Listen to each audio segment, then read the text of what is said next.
হঠাৎ একদিন একটা ছেলে তার মাকে বলল, মা, আমি তোমার দুধের ঋণ শোধ করতে চাই, তুমি আমার থেকে কি চাও বলো।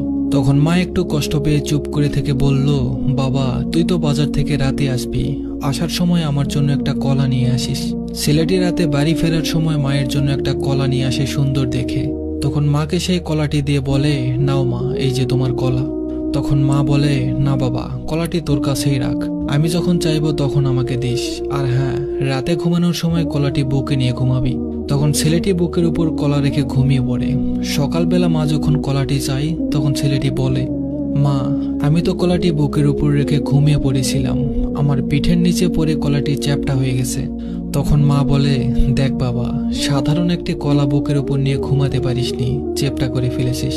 আর আমি মা 9 মাস তোকে গর্ভে রেখেছি, তারপর পৃথিবীতে আসলি, ডান পাশে প্রস্রাব করে দিলি, তাই তোকে বাম পাশে রাখলাম, বাম পাশেও প্রস্রাব করে দিলি, তারপর তোকে বুকের উপর রাখলাম, বুকের উপরও প্রস্রাব করে দিলি।